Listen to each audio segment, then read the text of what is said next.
നിയമാവർത്തനം അദ്ധ്യായം 9. വിജയം കർത്താവിൻ്റെ ദാനം. ഇസ്രായേലേ, കേട്ടാലും.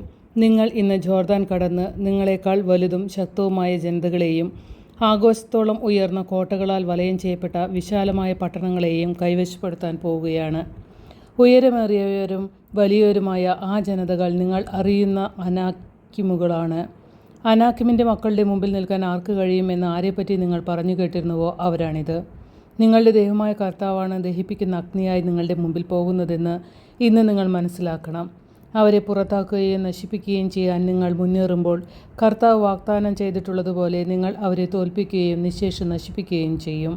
നിങ്ങളുടെ ദൈവമായ കർത്താവ് അവരെ നിങ്ങളുടെ മുമ്പിൽ നിന്ന് നീക്കം ചെയ്തു കഴിയുമ്പോൾ എൻ്റെ നീതി നിമിത്തമാണ് കർത്താവ് ഈ സ്ഥലം അവകാശമാക്കാൻ എന്നെ കൊണ്ടുവന്നതെന്ന് നിങ്ങൾ ഹൃദയത്തിൽ പറയരുത്. ഈ ജനതകളുടെ ദുഷ്ടത നിമിത്തമാണ് അവിടുന്ന് അവരെ നിങ്ങളുടെ മുമ്പിൽ നിന്ന് നീക്കിക്കളയുന്നത്. നിങ്ങളുടെ നീതിയോ ഹൃദയ പരമാർത്ഥതയോ നിമിത്തമല്ല നിങ്ങൾ അവരുടെ രാജ്യം കൈവശമാക്കാൻ പോകുന്നത്.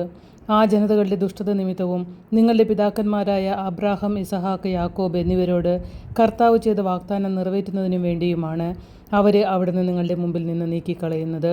നിങ്ങളുടെ ദൈവമായ കർത്താവ് നിങ്ങളുടെ നീതി നിമിത്തമല്ല ഈ നല്ല ദേശം നിങ്ങൾക്ക് അവകാശമായി തരുന്നതെന്ന് മനസ്സിലാക്കിക്കൊള്ളുവിൻ. എന്തെന്നാൽ നിങ്ങൾ ദുശാഠ്യക്കാരായ ജനമാണ്. ഹോറേബിലെ വിശ്വാസത്യാഗം. നിങ്ങളുടെ ദൈവമായ കർത്താവിനെ മരുഭൂമിയിൽ വെച്ച് നിങ്ങൾ കോപിപ്പിച്ചതെങ്ങനെയെന്ന് ഓർമ്മിക്കുവിൻ. അത് മറക്കരുത്. ഈജിപ്ത് ദേശത്തു നിന്ന് പുറത്തു വന്ന ദിവസം മുതൽ ഇവിടെ എത്തുന്നതുവരെ നിങ്ങൾ കർത്താവിനെതിരായി മത്സരിക്കുകയായിരുന്നു. ഹോറേബിൽ വെച്ച് പോലും നിങ്ങൾ കർത്താവിനെ പ്രകോപിപ്പിച്ചു. നിങ്ങളെ നശിപ്പിക്കാൻ തക്കവണ്ണം അവിടുന്ന് കോപാകുലനായിരുന്നു. കർത്താവ് നിങ്ങളുമായി നടത്തിയ ഉടമ്പടിയുടെ കൽപ്പലകകൾ വാങ്ങാനായി മലമുകളിൽ കയറി തിന്നുകയോ കുടിക്കുകയോ ചെയ്യാതെ ഞാൻ 40 പകലും 40 രാവും അവിടെ ചെലവഴിച്ചു. കർത്താവ് തൻ്റെ കൈവിരൽ കൊണ്ട് എഴുതിയ 2 കൽപ്പലകകൾ എനിക്ക് തന്നു. ജനത്തിൽ എല്ലാം ഒരുമിച്ച് കൂട്ടിയ ദിവസം മലയിൽ വെച്ച് അഗ്നിയുടെ മധ്യേ നിന്ന് അവിടുന്ന് നിങ്ങളോട് അരുളി ചെയ്ത സകല വാക്കുകളും അതിൽ എഴുതപ്പെട്ടിരുന്നു. 40 പകലും 40 രാവും കഴിഞ്ഞപ്പോൾ ഉടമ്പടിയുടെ ആ 2 കൽപ്പലകകൾ കർത്താവ് എനിക്ക് തന്നു. അവിടുന്ന് എന്നോട് പറഞ്ഞു, എഴുന്നേറ്റ് അതിവേഗം താഴേക്ക് പോകുക. എന്തെന്നാൽ നീ ഈജിപ്തിൽ നിന്ന് കൊണ്ടുവന്ന നിന്റെ ജനം തങ്ങളെ തന്നെ ദുഷിപ്പിച്ചിരിക്കുന്നു. ഞാൻ കൽപ്പിച്ച വഴിയിൽ നിന്ന് അവർ പെട്ടെന്ന് വ്യതിചലിച്ചു. അവർ തങ്ങൾക്ക് വേണ്ടി ഒരു വിഗ്രഹം വാർത്തിരിക്കുന്നു. കർത്താവ് വീണ്ടും എന്നോട് പറഞ്ഞു, ഞാൻ ഈ ജനത്തെ കാണുന്നു, ദുശാഠ്യക്കാരായ ഒരു ജനം. അവരെ നശിപ്പിച്ച് ആകാശത്തിന് കീഴിൽ നിന്ന് അവരുടെ പേര് പോലും ഞാൻ നിർമ്മാർജ്ജനം ചെയ്യാൻ പോകുന്നു. എന്നെ തടയരുത്. അവരെക്കാൾ ശക്തവും വലുതുമായ ഒരു ജനത്തെ നിന്നിൽ നിന്ന് ഞാൻ പുറപ്പെടുവിക്കും.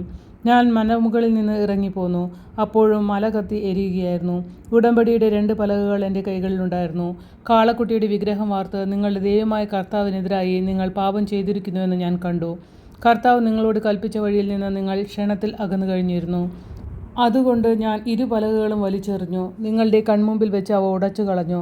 അനന്തരം മുൻപിലത്തേതുപോലെ 40 പകലും 40 രാവും ഞാൻ കർത്താവിന് മുമ്പിൽ പ്രണമിച്ചു കിടന്നു.